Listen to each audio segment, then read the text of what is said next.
पटाखों का धर्म से कोई कनेक्शन है? क्या पटाखों पर बैन लगने से हिंदू धर्म का नुकसान होता है? क्या बिना पटाखों के दिवाली मनाने से भगवान खुश नहीं होते? क्या इन पटाखों का हिंदू धर्म की किसी किताब में जिक्र है? क्या एनजीटी, सुप्रीम कोर्ट और सरकार जैसी संस्थाएं जानबूझकर हिंदू धर्म के त्योहार के दौरान ही बैन लगाती हैं? या फिर हम यूं ही आहत हो जाते हैं? हम यूं ही अपने धर्म को लेकर इतने प्रबुद्ध बन जाते हैं कि पटाखों की बातों को धर्म से जोड़कर देखने लगते हैं। क्या हमारे धर्म ग्रंथों में है कहीं पटाखे का उल्लेख? या फिर यह है एक विदेशी और खास तौर से चाइनीज प्रोडक्ट जो वक्त के साथ भारतीय हो गया और इतना भारतीय हो गया कि यह हिंदू धर्म के साथ ही चस्पा हो गया? आखिर क्या है हिंदू त्योहारों में पटाखों के इस्तेमाल की कहानी? और आखिर किस धर्म ग्रंथ में है दीपावली पर पटाखों का जिक्र? बताएंगे विस्तार से। नमस्कार, मैं हूं अविनाश और आप देख रहे हैं एबीपी लाइव। पटाखे और दिवाली एक दूसरे के साथ इस कदर जुड़ गए हैं कि पटाखे फूटते हैं तो लगता है कि दिवाली आ गई है, और दिवाली आती है तो पटाखे फूटते ही हैं। लेकिन क्या आपको पता है कि दिवाली को लेकर जितनी भी मान्यताएं हमारे धर्म ग्रंथों में हैं, उनमें कहीं भी पटाखों का जिक्र नहीं है। जिक्र है तो सिर्फ रोशनी का, और इसीलिए इस त्योहार को दीपावली कहा जाता है, जो अपभ्रंश होकर दिवाली बन गया है। दीपावली का संधि विच्छेद करें तो बनता है दीप और आवली। हिंदी व्याकरण के हिसाब से दीर्घ स्वर संधि मतलब होगा दीपों की कतार, दीपकों की लाइन। इस त्योहार के पीछे कई मान्यताएं हैं। उदाहरण के तौर पर जब देवताओं और दानवों ने समुद्र मंथन किया था तो उसमें कई चीजें निकली थी, विष भी, अमृत भी, और इसी मंथन से लक्ष्मी, धनवंतरी और कुबेर भी निकले थे।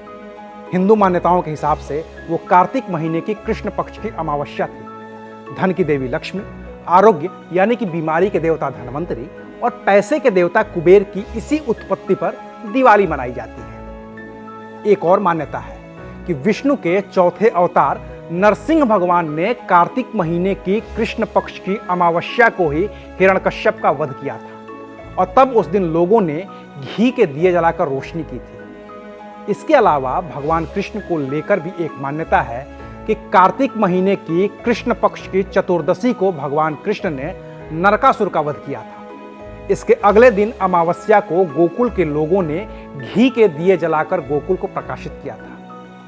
लेकिन पूरे देश में जो सबसे बड़ी और सबसे चर्चित मान्यता है वो है कि भगवान राम लंका पर विजय हासिल करके अयोध्या लौटे थे, और तब अयोध्या के लोगों ने घी के दिए जलाकर उनका स्वागत किया था। उसी समय से ही कार्तिक महीने की कृष्ण पक्ष की अमावस्या को दिए जलाने की परंपरा चली आ रही है। मैंने आपको हिंदू धर्म की 4 अलग अलग मान्यताएं बताई। क्या इनमें कहीं भी और कभी भी इस बात का जिक्र है कि लोगों ने पटाखे जलाकर खुशियां मनाई?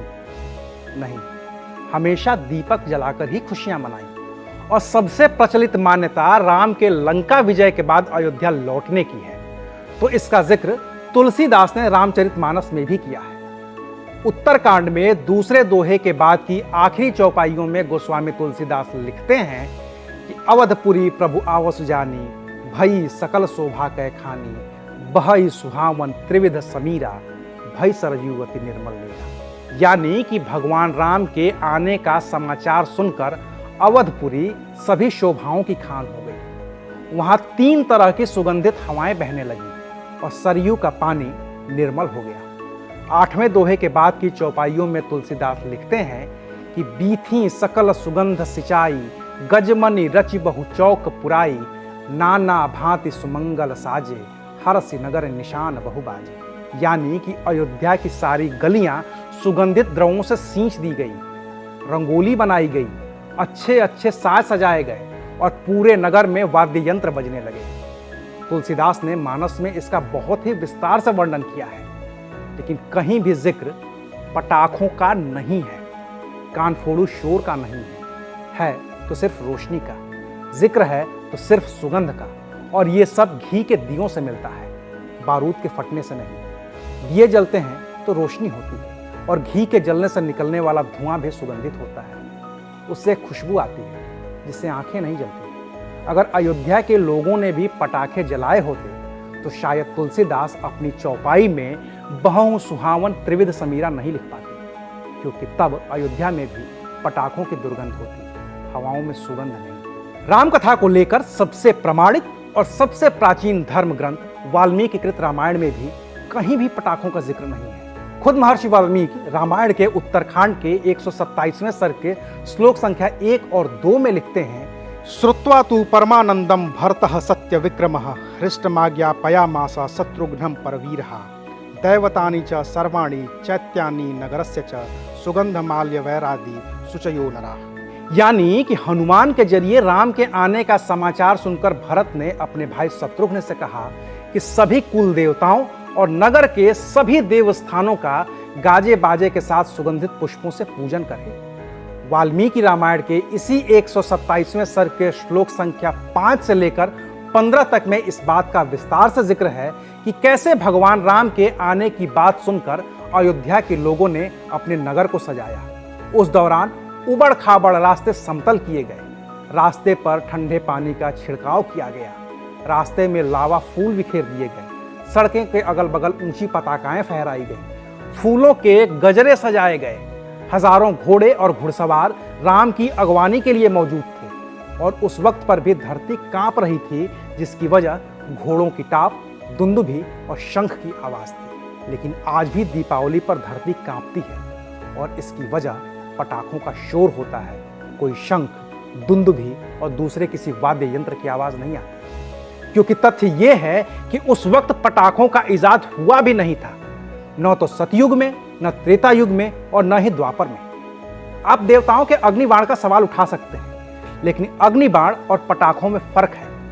किसी भी देवता ने अग्निबाण खुशियां मनाने के लिए छोड़ा हो, इसका तो कोई पौराणिक जिक्र नहीं है। अग्निबाण जब भी चला है विनाश के लिए चला है और पटाखों का इजाद हुआ कलयुग में, तारीख के लिहाज से कहें तो 9वीं शताब्दी के आसपास, और वो भी भारत में नहीं, अपने पड़ोसी देश चीन में। वहां पर पोटेशियम नाइट्रेट के साथ एक्सपेरिमेंट के दौरान किसी ने सल्फर और चारकोल को एक साथ मिला दिया। इससे हुआ धमाका और तब पता चला कि गन पाउडर या बारूद नाम की भी कोई चीज बनाई जा सकती है। इसका लिखित दस्तावेज 1040 से 1044 के बीच मिल जाता है।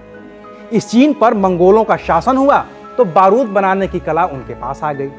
जब मंगोलों का भारत पर आक्रमण हुआ तो वो अपने साथ बारूद भी लेकर आए। इसी बारूद की वजह से वो लंबे समय तक भारत पर शासन भी कर पाए, क्योंकि भारतीयों के पास बारूद का मुकाबला करने वाली कोई चीज थी ही नहीं। लेकिन वक्त के साथ जानलेवा बारूद से रंग बिरंगी रोशनी निकलने वाली चीजें भी बनती गईं और फिर लोगों ने इसे दीपावली, क्रिसमस और न्यू ईयर सेलिब्रेशन का हिस्सा बना लिया। और अब जब इस सेलिब्रेशन की वजह से मुसीबतें बढ़ रही हैं, लोगों के फेफड़े जवाब दे रहे हैं और सरकारें सख्ती बरत रही हैं, तो धर्म के नाम पर पटाखों के इस्तेमाल को जायज ठहराया जा रहा है। लेकिन थोड़ा रुकिए और सोचिए। हिंदू धर्म की मान्यताएं तो ये कहती हैं कि जिस किसी पूजा विधि में कोई खास सामग्री उपलब्ध न हो, वहां चावल के अक्षत से भी भगवान खुश हो जाते हैं। हिंदू धर्म में तो भगवान बिल्व पत्र से भी खुश हो जाते हैं, गुड़ और चने की दाल से खुश हो जाते हैं। तो फिर तो पटाखे पूजा पद्धति का हिस्सा हैं भी नहीं। इनके बैन करने से धर्म को आहत क्यों ही होना चाहिए? वो दिवाली हो, क्रिसमस हो या फिर न्यू ईयर, पटाखों पर बैन लगना ही चाहिए, हमेशा के लिए। लेकिन मुसीबत यह है कि इस देश में पटाखों का कारोबार करीब करीब 10,000 करोड़ रुपए का है। ऐसे में बैन लगने से इस कारोबार से जुड़े लाखों लोगों के सामने रोजी रोटी का संकट होगा। सरकार चाहे तो उनकी रोजी रोटी पर काम कर सकती है, उनको कोई दूसरा काम करने के लिए प्रोत्साहित कर सकती है, क्योंकि जान है तो जहान है। बाकी तो जाते जाते बस इतना ही कहूँगा कि पटाखे चाइनीज है भाई, मत इस्तेमाल करिए और धर्म से तो कतई मत जोड़िए। ये विनाश की चीज़ है और धर्म जिंदगी जीना सिखाता है, विनाश करना नहीं। शुक्रिया, आप देख रहे थे एबीपी लाइव।